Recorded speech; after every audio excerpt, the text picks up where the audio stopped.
that was the best year of my life. I mean, I spent most of my weekends actually going back to Puebla, where my mom is from. And I got to refurbish our little house there, your house there. And it was a year of soul searching. I became a Mexican citizen. I loved it. I mean, the people that I was working with took me out to the fields. And for me, I think that's where I really developed an appreciation for the labor-intensive work that is mezcal production. You know, as time goes, you get a lot better and a lot faster at some of these things. Like if you asked me to open 3 more restaurants in 4 years, I could do it in 6 months, right? But that's because I've already know all the things that I have to look out for and what to do. How long do you think that process would take you now if you were to do it all over again? I mean, the idea for Agua del Sol was actually, it came about because a group of mezcaleros and mezcaleras came together and you know, they said to themselves, it's ridiculous that the cost of, or the price of mezcal, something that they made, is more expensive than a glass of French wine or Scotch, products that are imported to Mexico. Let's get started.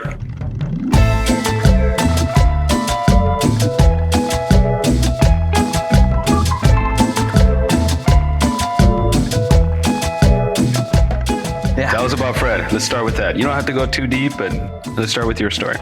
I'm from Los Angeles, born and raised. I went to high school in LA. My parents are from, well, my mom is from Atlisco, Puebla. My dad's from Albuquerque, New Mexico, and Nuevo Mexico. The other Mexico. Yeah, the other Mexico, old Mexico. And yeah, I mean, I went to school in the Bay Area, got a master's degree in New York, like, you know.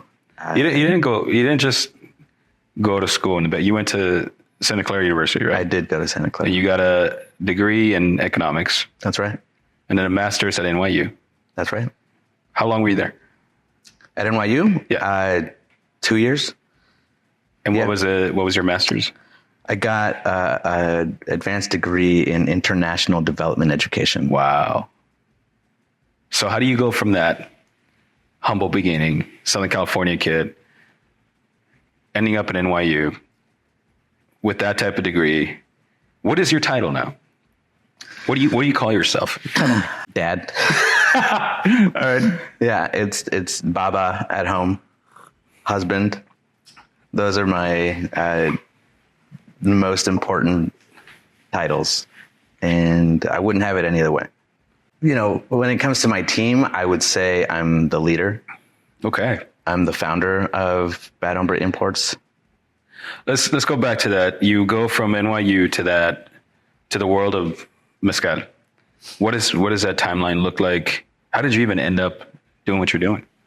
My sister actually was the one to recommend economics, and I enjoyed it. I found that I could study all the things that were interesting to me through the lens of economics. I got to study homelessness. That was an issue that I cared about. I got to study international development, which obviously is something that I care about.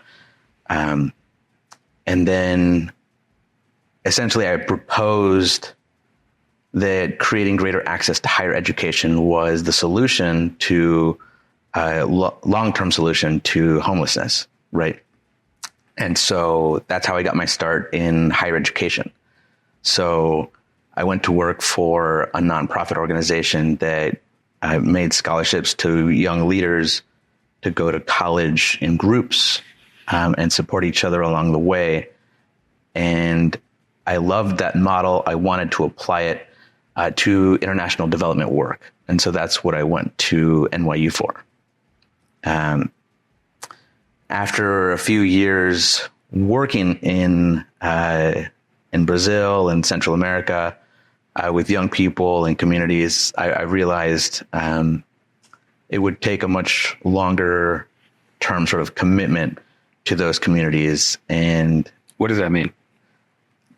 It means a commitment to the people. It means living with them, among them, understanding the socio-historical kind of landscape in a more intimate way. And I wasn't prepared to do that at the time. My loans were coming due. So what was the... So where's the jump, right? Right. Where is the jump? From international development work. Well, after a few years of doing that, and sort of getting tired of the rat race in New York City, I felt like I was ready to take that work on the road. And I moved to Mexico City without a job, but I found one. And I got to live with two of my cousins. I got a job at a nonprofit called Enseña por México, or Teach for Mexico. And that was the best year of my life. I mean, I spent most of my weekends actually going back to Puebla, where my mom is from. And I got to refurbish our little house there, your house there. And it was a year of soul searching. I became a Mexican citizen, and I learned about the culture in a different way than I had known it. Meaning? Well, I grew up going to Mexico every summer. And so that was how I learned to speak Spanish. That's how I came to appreciate Mexican food and Mexican drink. And I started to understand the jokes. That's when I knew that I was Mexican, where I could interact with folks on a deeper level. And that meant a lot to me. And then just, it happened that one of the women that I worked with at the nonprofit was from Oaxaca, and she ended up moving back to Oaxaca about halfway through 2014. And when I had a friend visit from California, or from New York, sorry, we went down to Oaxaca to visit her. She introduced us to the world of mezcal as she was getting to know it. And that I found fascinating. I tasted things I had never tasted before, stuff like this. And at the time I had transitioned to a different job as well. I was doing research with a professor on a Fulbright grant, looking at the experiences of young people that had been deported back to Mexico from the U.S. What year was this? 2014. Okay, gotcha. Yeah. And you were there for a year doing this. Right. So you're going through this time of self-discovery. You finish school. You're a bit like the graduate, right? Trying to figure out life. And you end up in Mexico City. How long is that commute from Mexico City to Puebla, where your family's from? Just about 2 hours on the bus. 2 hours. So it's a good weekend trip every week. Yeah. Keeps you engaged for that time. And then after a few months, you end up in Oaxaca. Excellent. Yeah. What happens in Oaxaca? I mean,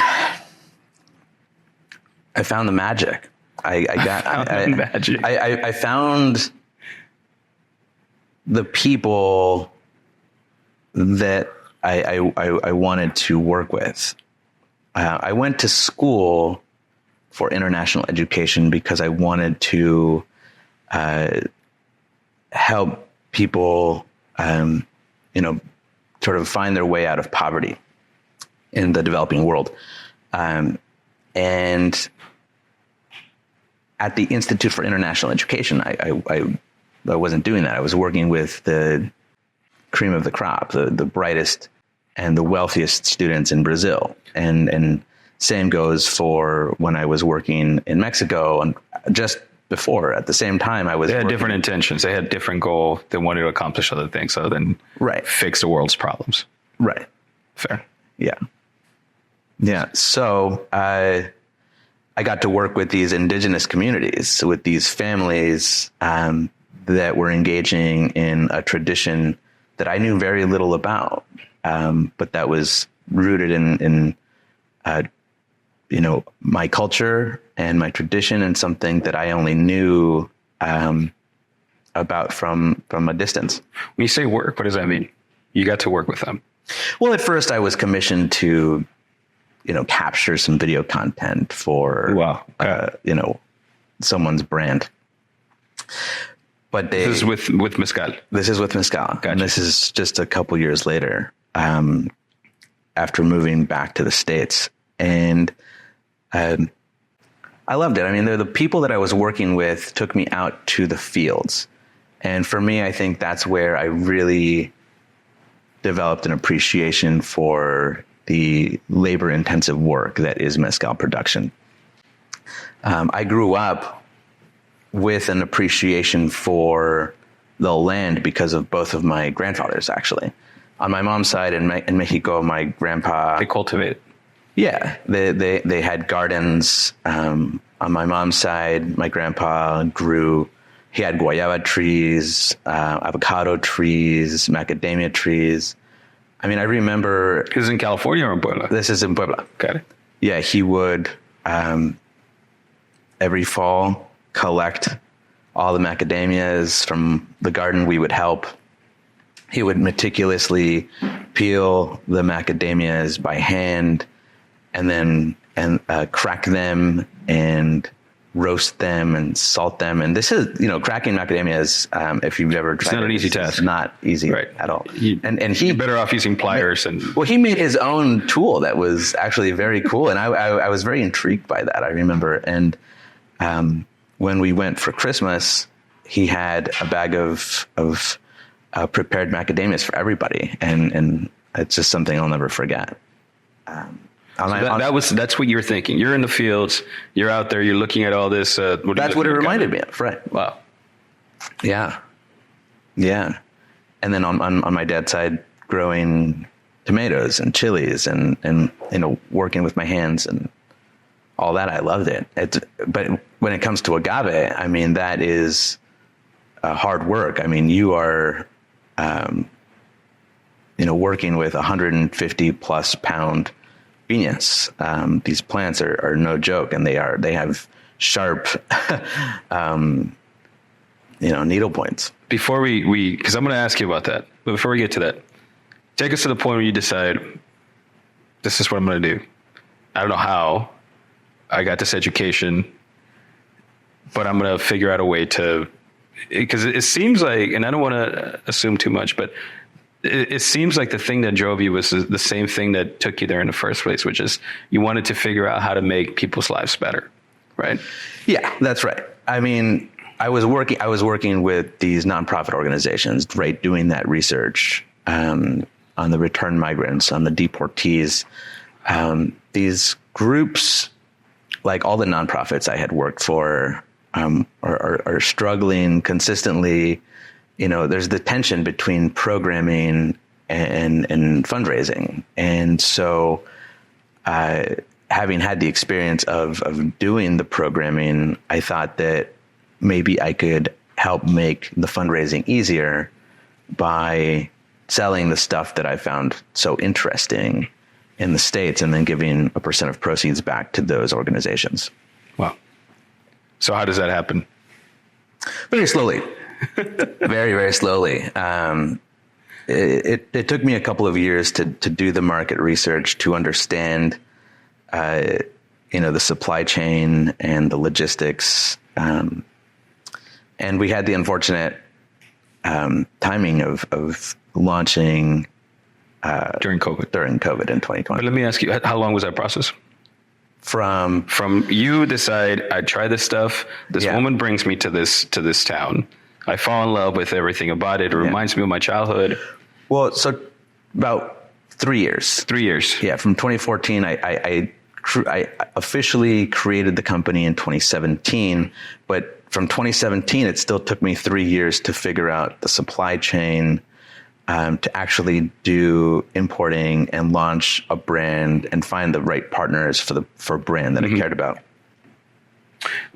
So, and it's funny you say that, because I always talk about how, as time goes, you get a lot better and a lot faster at some of these things. Like if you asked me to open 3 more restaurants in 4 years, I could do it in 6 months, right? But that's because I've already know all the things that I have to look out for and what to do. How long do you think that process would take you now if you were to do it all over again? That's funny you should ask. We are just in the midst of launching a second brand. Are you breaking news right now?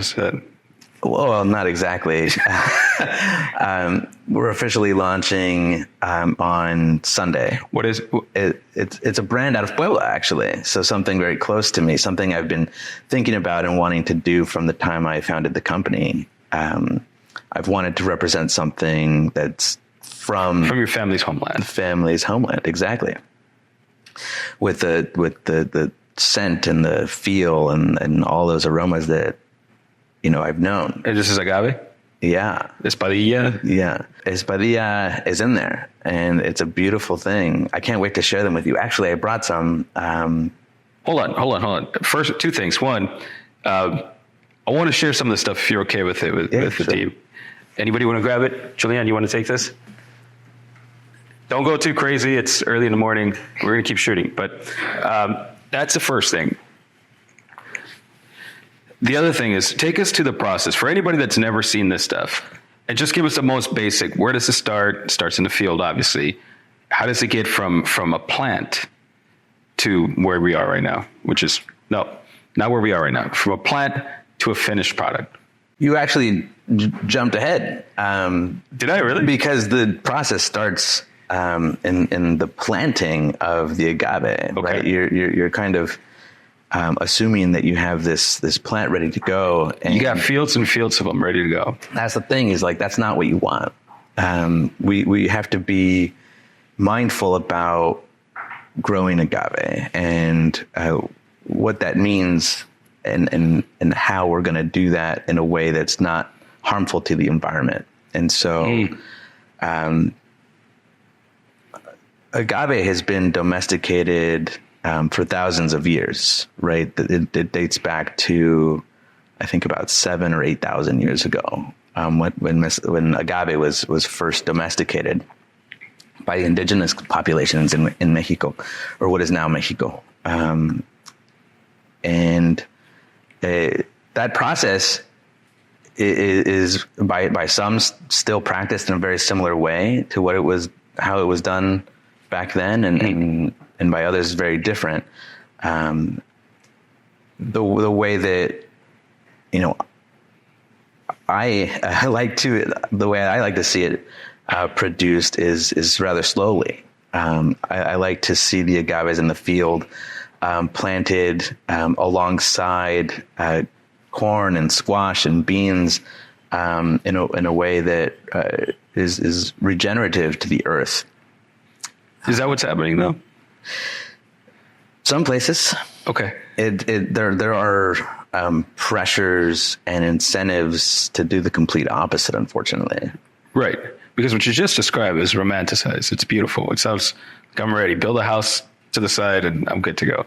Right. But I think that for the most part, and I know we're skipping a lot of things, but going into, I'll give you an example. 60 Minutes just came out with a piece about Mezcal. Did you watch it? No. Oh my goodness. It was fantastic. Oh, really? Great. No, it was terrible. But it was mostly because of that, right? Because there was such a missed opportunity to really press on what you just described, right? The sustainability and other things that I want to get into as far as like what it means and how to responsibly plant. There was a big glorification of like how fast everything is booming and how quickly these guys are getting up and selling more and planting more. But there was never the talk of the things that I find really compelling about it, right? Like with agave, to make 1 liter of it, how many liters does it take just water to produce it? It's another, 10? Something like that? At least, yeah. And then after you go through that process, you have an entire process of discarding that water in a way that it's not going to harm the environment or because of all the things that, exist in it. But there's none of that conversation. There's a big talk about this boom and how fast it's growing, but a lot of that part is missing. And I think what you just described is beautiful, but it's not really what you see on the other side, especially in the way that it's growing so fast. So how are you, and we'll get back to the process of making it, but how are you as in your profession and what you do, which you haven't given yourself a title, but that's okay. How are you making sure that the things that you romanticize so well right now is actually the way that the at least your side of the industry is moving forward? So, I mean, I was attracted to the culture of resistance that is mezcal. You're probably familiar with a couple of markers in history where mezcal was banned, right? The production of mezcal was banned in the 1500s by the Spanish crown when they first arrived in Mexico. They wanted to make sure that they could sell Spanish wine. Right. So indigenous mezcal producers had to go clandestine and produce out in the mountains. And a second marker is in the 20th century, in the 1970s and 80s, when there's the first boom of mezcal, and where it's the government again imposing taxes on the transport of mezcal. I've heard stories of bottlers, producers, and salesmen, hiding in their own like wood barrels to avoid confrontation with the authorities and the taxman. I have even heard, and I believe this to be true, that some of these, would be, police officers were actually paid off by the big brands to basically drive small producers out of business. Right. And so those stories are stories that I identify with. They're a part of my story. And so as we sort of, lead this industry in a way, we're setting the standard for two things, primarily fair living wages for everyone down the supply chain, for the producers, for the magueyeros, for the jimadores. And so, sorry to interrupt, but when we say producers, we often just lump everybody into like one pile. Right. And in reality, there's 4 or 5 people, the person that's gathering the plant, that's growing the plant, that's cutting it down, the person that's making it, the person that's starting the fire, that's getting you the fire, the wood and everything else that comes with it. So there's a big line that, we often just like, we're helping the producers. And we say that as consumers, or at least as in my role as a restaurateur, so easily, you want to support a project that helps the producers because it just looks good on media and on paper, right? Sure. But there is a lot of steps to that. My thing with this, though, is that, look, I know you're not rich, that I know of. I'm not. You're not rich. The people that are working those fields aren't rich. No. Not that I know. But the industry of mezcal, or at least distilled agave, keeps booming year after year after year after year. And you hear about these deals of big companies buying out, and in a way using this code of language, it's like, oh, we're trying to preserve it and keep it as is, which is a way to say, look, we don't want to invest too much into this shit. Like, we just want to, again, I might be assuming things, but my point there is that who's getting rich? Who's making money on this right now? I certainly am not. You know what? Mezcaleros, at least in Oaxaca, are doing all right. What does that mean? Unfortunately, it's the folks that we just sort of mentioned at the very bottom of the supply chain, correct, the magueyeros, right, that are getting sort of screwed. Right. And that, unfortunately, is a function of the market fluctuating, right? And so we're seeing a boom, right, if you will, globally. And so that has prompted a lot of people to jump into the business of farming agave. But that oversupply really drives the price down, and they end up not really, getting the kind of return on their investment that I would like to see. You mean the quick money grab? Well, no, I mean, for the most part, at least in Oaxaca, folks know that we're talking about at least a 5-year investment. Minimum. 5 to 7. That's the from when you plant the plant to when it's ready to produce and be cut down, right? Or, cut down's the right word. Yeah. 5 years. But going back to what you said about the overharvest, or not overharvesting. Overproduction, yeah. Overproduction, really. What impact does that have on the general chain? For industrial brands with the capital to buy a lot of agave and a lot of mezcal, it's a great thing. They're buying up agave and mezcal at the lowest price they've ever had. Whereas I would like to see the price of agave go up so that the magueyero actually gets a fair price for his agave, her agave. Yeah, I think there's so many parallels between, when I started in coffee, and the first thing I noticed in the trip to Origin was that there's a house on the hill where the producer lives, and there's everybody that works for him, right? And everybody that's a bit like a contractor. And those contractors come from many places, right? So if you're growing coffee in a place like Chiapas, you have folks coming in from Guatemala, from El Salvador to do a lot of that work for a lot cheaper. And it was one of the most like, I wouldn't say shocking, but it was just definitely, it taught me a lot about how the unfair economics of this stuff. So going back to my original question that I asked you, how is what you're doing different? How are you salvaging that? Because you're taking tradition, heritage, science, culture, and you're making this beautiful elixir, right? But what happens after that? How do you protect all that from not becoming what tequila is, essentially? What we're doing differently, I think, is you individually, or the mezcal industry? Me individually, and well, the partners that I work with on the supply side. And I think what we're doing differently is we're structuring companies that are cooperatives, or we are working with family-owned brands where we're able to ensure that the producers themselves are stakeholders in the brand, that the families that own the brand are the ones that benefit the most. Not, I have nothing against American-owned brands.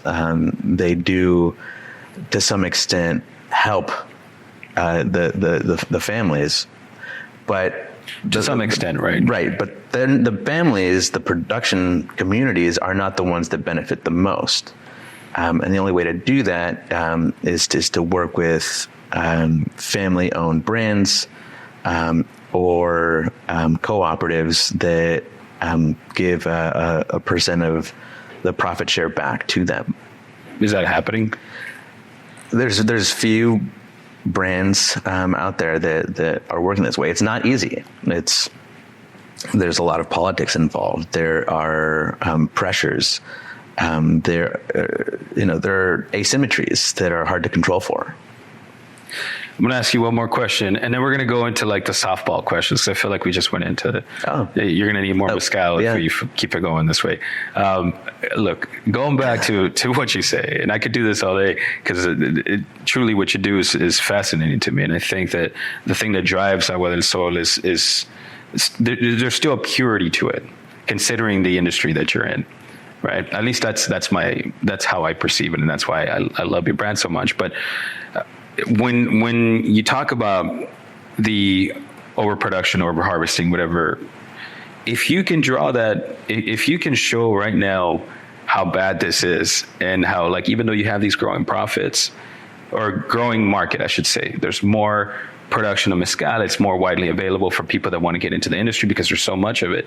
But if that's the case, wouldn't that be part of your brand right now, to just truly show the entire, this is what it looks like on paper? Like, one of the things that I find so fascinating about this is that there isn't a place where you can go where you can actually see what a mezcalero and the people that work under him make. So if you were to break down those expenses, because you see that with many industries, right? You see that with the food industry, and the cost of eggs goes up, and all of a sudden your Benedict goes up $3, right? Even though it just went up 50 cents. So why doesn't that exist? Why isn't this an opportunity to show, look, this is where the industry is, and this is how you fix it? You need to make it more equitable, not necessarily by making more mezcal, but rather by figuring out how to fix this problem here, which is the overproduction of it. I don't know if I'm just thinking out loud, or maybe this is a thing that you've already considered, you already do. I have considered it. I mean, I think that there's a way to apply blockchain technology to make every bottle of mezcal traceable to every agave, right, that's harvested. And maybe we could work on something to make that happen. But unfortunately, it's more in the control of the Mexican government, right? And there's a new opportunity, right? You might have heard there's a new Mexican president that was just sworn in, and she would do well to visit with organizations that organize producers and magueyeros in Oaxaca or Mexico City, and see what they would like to see happen as far as price controls for agave. Do you want that? I would like her to drop taxes domestically on the sale of mezcal. I think that unfortunately makes for all the best mezcal to be exported. So we are doing something. If you look at the back of our bottle, right, you have a lot of information on your bottles. We're trying to keep it clean, but we do make sure that we share that we're saving at least a portion of our batches for domestic consumption.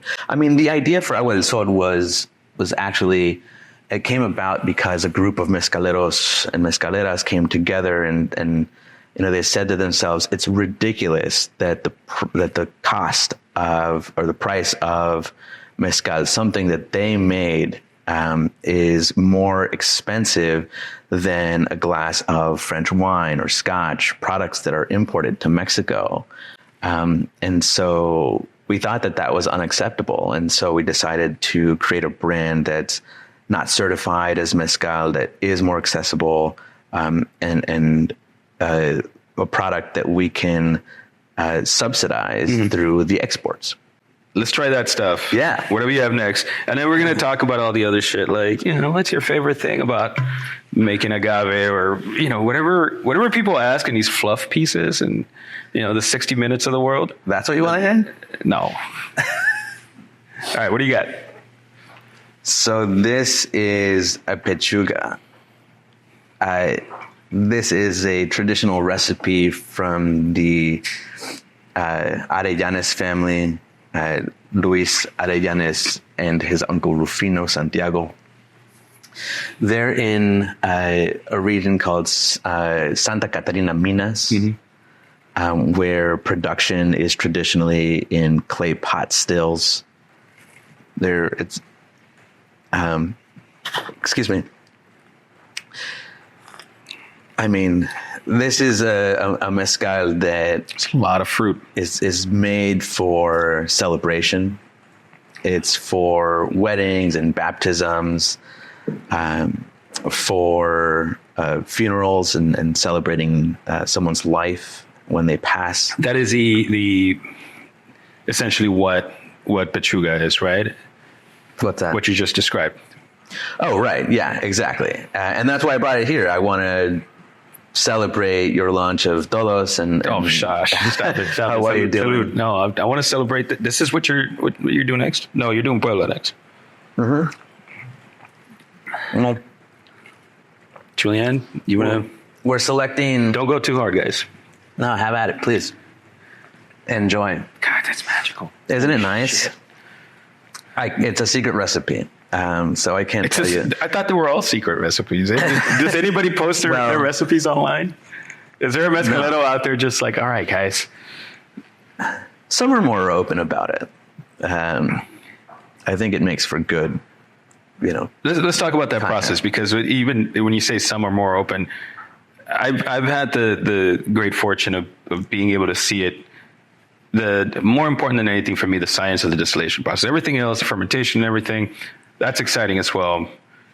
And I throw a lot of that into like, yeah, you got lucky, even though you've been doing this for 100 years. The thing that you created just happened to be the right environment, the right weather, the right temperature that day. Right? Like the only thing that's consistent about it is the fact that it's really fucking good every time that they make it. But as far as like seeing it from like that perspective up close, where you're like, wait, there's no note taking. You guys are just putting your ear to it.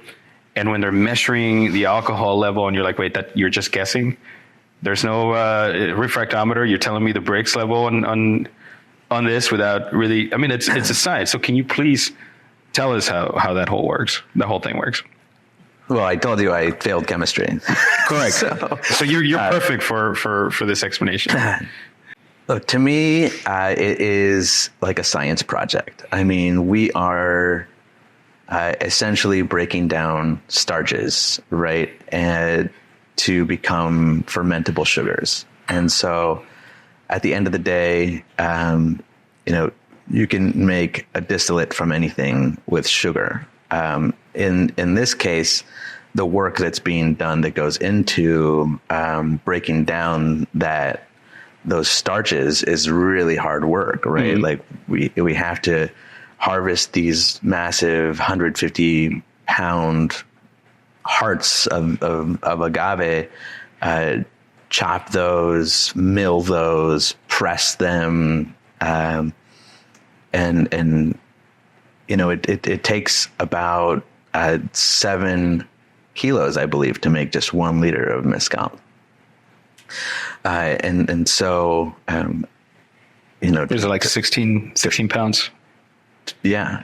To fill, even just. So 1 liter, right. 16 pounds. Right. Wow. Yeah. Yeah. So it takes a lot of agave, essentially, right? And a lot of work to break it down to do this. We're still having a very high level conversation. Let's go back. Step 1. What's the first thing that happens? You grow the thing. You plant the agave, right? And then you harvest it. You shave off the piñas. You want to get as close to the heart of the agave as possible. So for those that don't know, the leaves, people think that's what's actually being cooked. Some people that don't know it, like they're like, oh yeah, that's just. Yeah, those are shaved off. Right. Typically, they're left in the field to sort of replenish, nourish. Used in many different ways. Yeah. Right. Now you cut this thing off. You load it up. That's hard. I mean, often they're growing on the side of a hill, right? You're like rolling it down the hill. You can get hurt doing that. And this is because of we have this. Again, I'm talking to like the people that don't know this, that have seen the commercials with the beautiful, perfectly in line, 6 foot apart fields, one next to the other. Yeah, that makes it a bit easier. Yeah, but it's not really always the case, right? No, it's often not the case, especially if you're doing it the right way. All right, cut it, bring it back. You bring it back. Then those agaves have to be, cut into a manageable size to cook evenly in a subterranean oven. So I'm assuming they have a scale on the side and somebody measuring and. You weigh the piña. Oh, do you really? Every piña is weighed on the way out so that you know how much to pay, right? The maguillero. After that, it's actually quite. I guess you could call it a bit of muscle memory that these.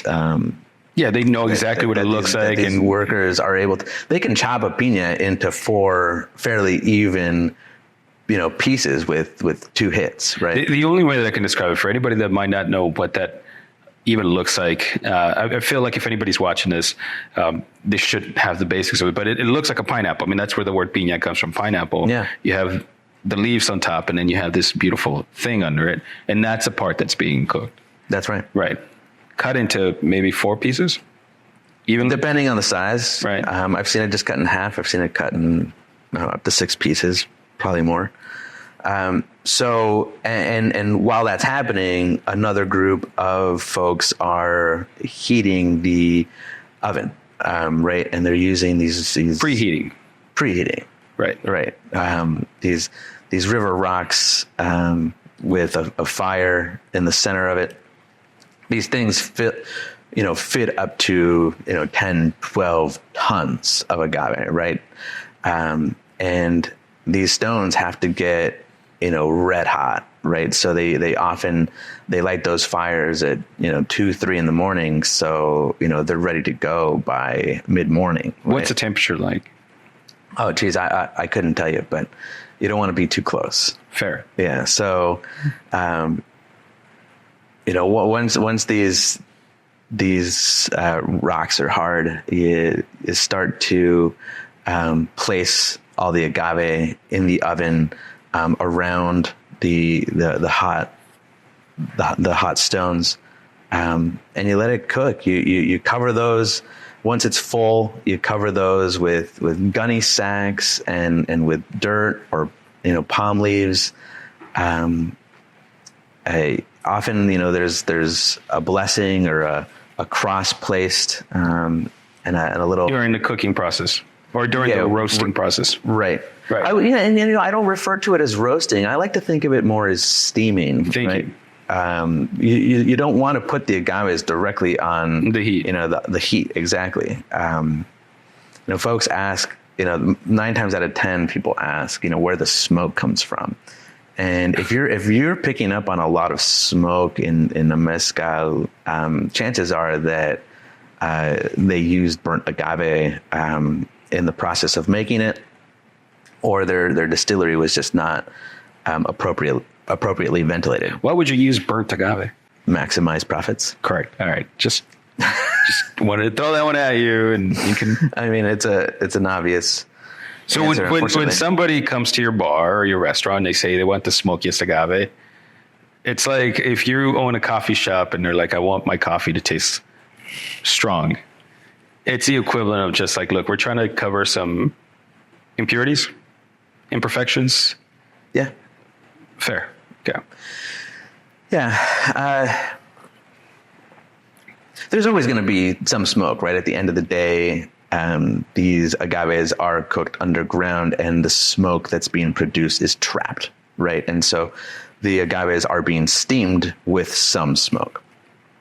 And that's natural. It's a part of the process. So you take it from there, and then it goes into what? What's the next phase? After it's been steamed? After it's been steamed, typically you want to let those cooked agaves rest. And this is the point where you get to cut a piece of the heart of the agave and bite into it. It's delicious. Delicious. Yes. Absolutely. It's like candy. And you want to let them cool and rest for a couple of days, right? So they're room temperature. There's, debate about whether you want to let those agaves start to dry ferment or not.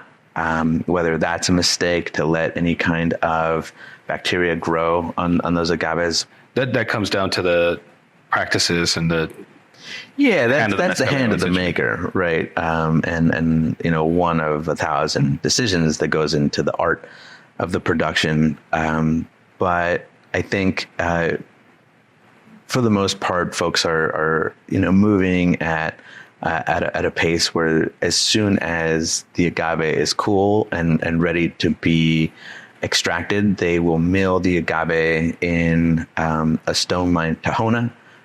This is known as the artisanal, fashion or style. What is that exactly? Well, in Oaxaca, the most common is a circular sort of stone mill where you have a limestone tahona wheel that weighs quite literally a ton.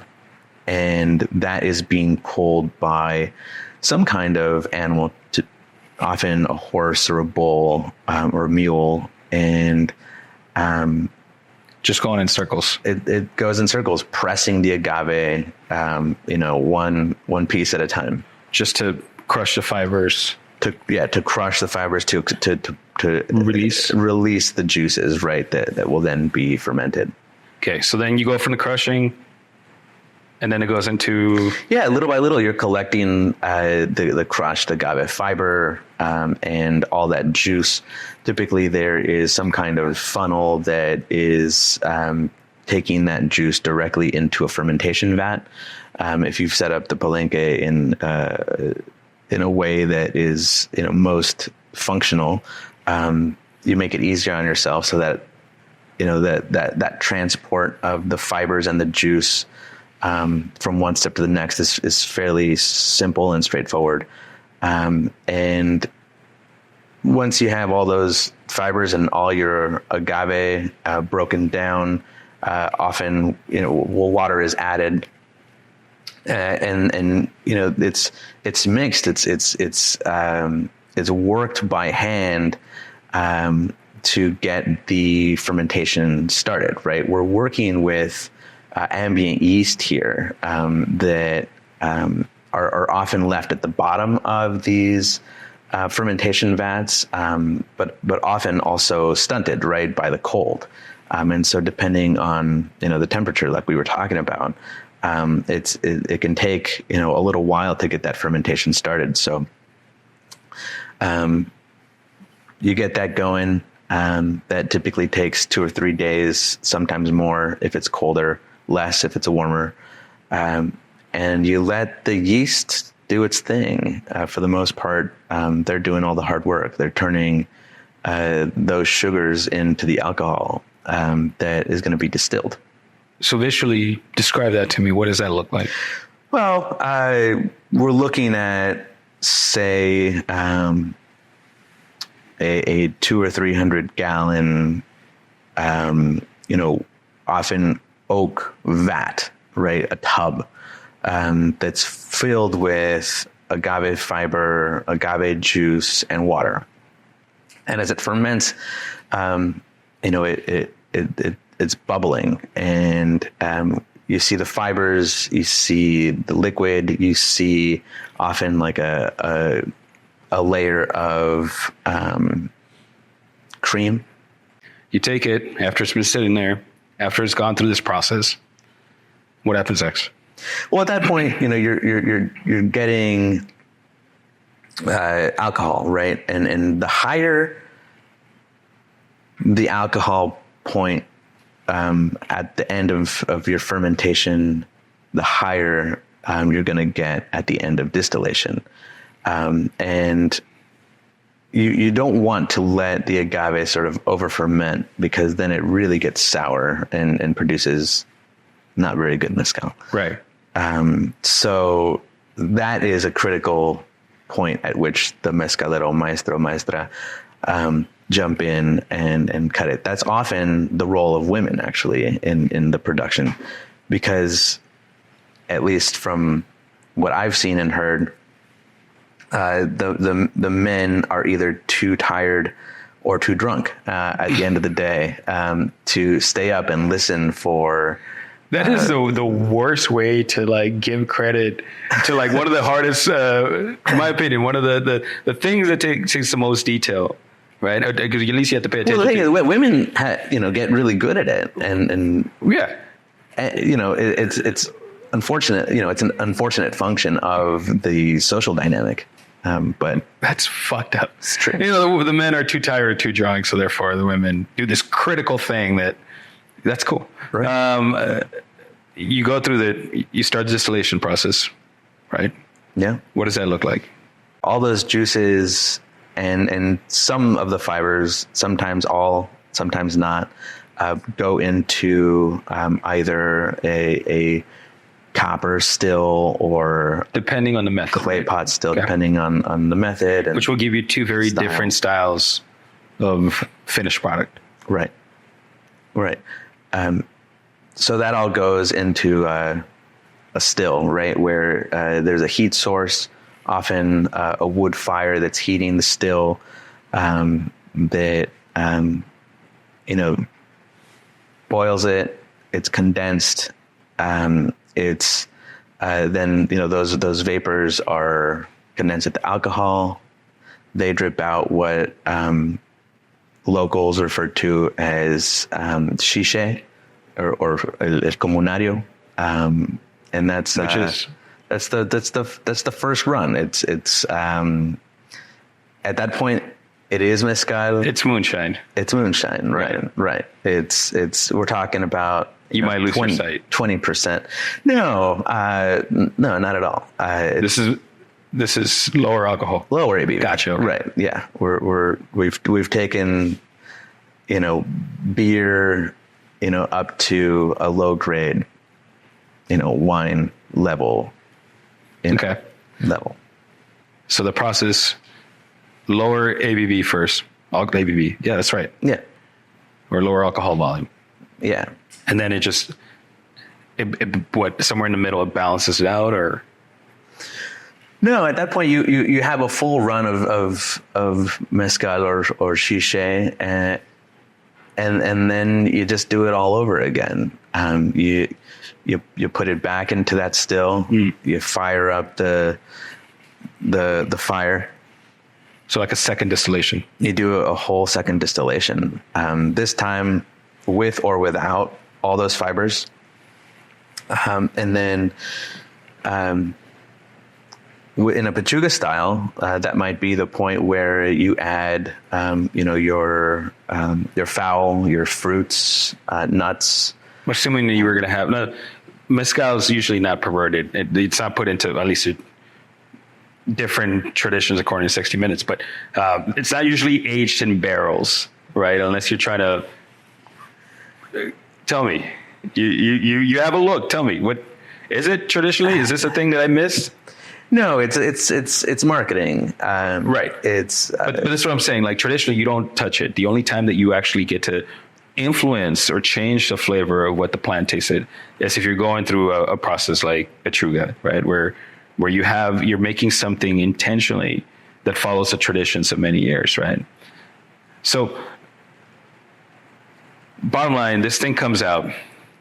And you in a way describe the way that's very rudimentary in many ways, right? From how it's taken, how it's cut, how there's like really not a lot of industrialization as opposed to tequila, right? Which is, machines, computers, science, diffusers, all the things to make it taste. So there's a consistency there. I think the beauty of mezcal is that it doesn't follow that logic per se. Are you worried that that's going to change? Yeah, I am. I think we are cultivating a following that is interested in preserving, this tradition of small batch productions, of individual distillations that, are made for very intentional purposes. To make the business model work, even for myself, I have, been flexible with the idea of blending, right? And that was a big step for us when we released our espadín for cocktails. And we, there is a multi-tier sort of, what's the word, filtration before we will release any one product, but a screening process, right, if you will, where the mezcalero will only sell us their best batches. Felix will only buy certain batches for the brand that he curates. And then I have, the privilege of getting to choose the final batches that are then actually released for the brand. And when it came to the espadín that we would, purchase a bigger volume of, there's just no way to do that, one batch at a time. Right. We do work with clients that demand some level of consistency for, their cocktails and their menus for any given season. And so there has to be a through line for that flavor profile. So for me, it was a bit of having to, have this flexibility. But our espadín is a blend of several small batches, right? But we're not cutting corners, right? We're not using diffusers. We're not, using machines. Mm-hmm. And so we're still sticking to the traditional production process. But you're doing this because you need to, it is just an easier process, or you're trying to expand. So you're trying to help more. I'm confused as to why you need to. Is it just because you need to make more? Well, right. We're talking about economies of scale here, mm-hmm. right? If I brought, and this is possible, it just doesn't make sense financially to import one batch of espadín at a time, right? The cost of doing that is far too high to make it make sense. One espadín, one style of there's espadín is the most widely available agave, right? But just because it's one cultivar varietal, I don't know, I'm not sure exactly species of it, doesn't necessarily mean that they all taste the same, right? Even if you recreate the process over and over, it's going to taste a little different every time. So you're saying it's harder to make a consistent product that way without having to cheat if you just do one particular espadín at a time. Right. It would be lovely, right? And even the way that we're doing now, say bringing, 4,000 or 5,000 liters at a time, there's still going to be like that transition from one batch to the next. It's going to feel a little different, and it's going to taste a bit different. Mm-hmm. And some people, and these are the bartenders that we want to work with, that are paying attention to. And that's my question. Wouldn't you want that though? I feel like, again, we could continue this conversation about the. Absolutely, we want that. If you are lucky enough to have somebody that's just like, hey, I can't make that cocktail anymore because the espadín that from this batch of it is completely different. That I don't know. For me, that seems sort of exciting, at least. But it is a concern as in the markets of scaling, is what you're saying.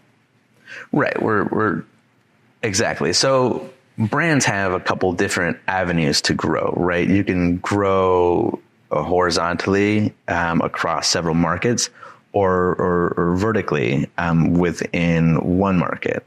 And because of the limitations of my family life, I chose to grow the brand vertically, right, in California, where we started.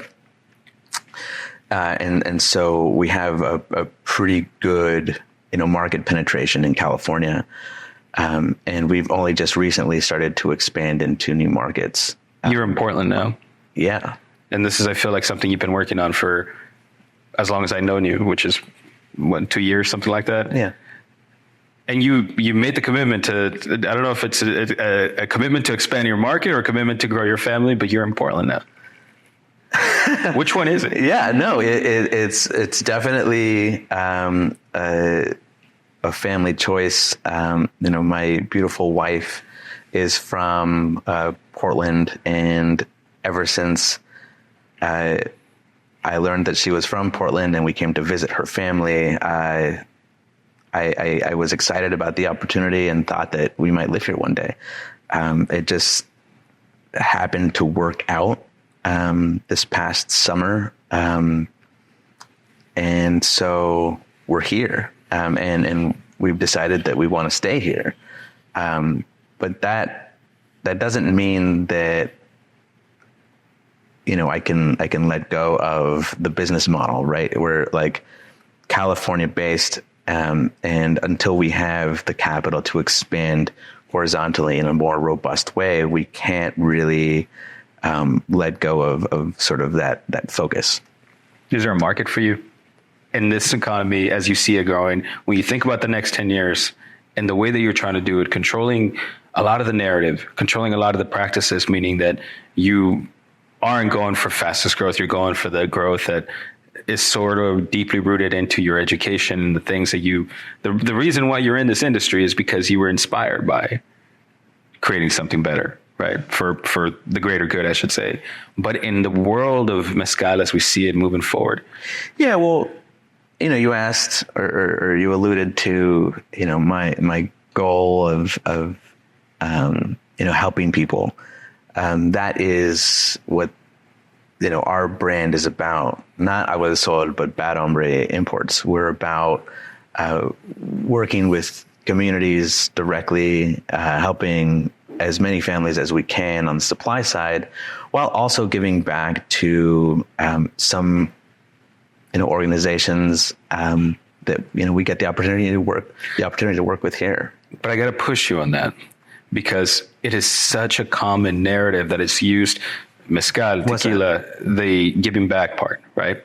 Sure. And to me, it's like it almost draws a not a red flag, but a yellow flag. It draws a warning, right? Sure. It's like when I hear that shit, I'm just like, what does that mean exactly? And I know you and I know your product, and just hearing your background and how you got into it, there is validity to it. But what's keeping you if Bacardi Imports or Bacardi, world domination, whatever they are, comes to you tomorrow and says, hey, we like this stuff. Let's do it 10 times. Do you take that deal? Probably not. No, Why? Because I didn't do I'm not doing this. I didn't do this to get rich. I decided to get into this, like I said, for the people. And I want to see them do well and to see them prosper. And so what does that balance look like, though? That's my final question to you. What is a balance of you like living a prosperous life, being able to take care of all these producers and having your morals and keeping a lot of your integrity in place? It means growing organically. It means, having our product available in some of the more exclusive places where folks are into places like your establishments where people care about the maker, what they are, where people care about what they're drinking and what they're eating and who's behind that. And they're willing to pay a premium for that. And I think that there is a market for that here. And as far as balance goes, I think I'll find balance when my kids are a little bit older. I like that. We'll leave it at that. Abrupt end. Dude, thank you so much. Yeah. How was that, guys?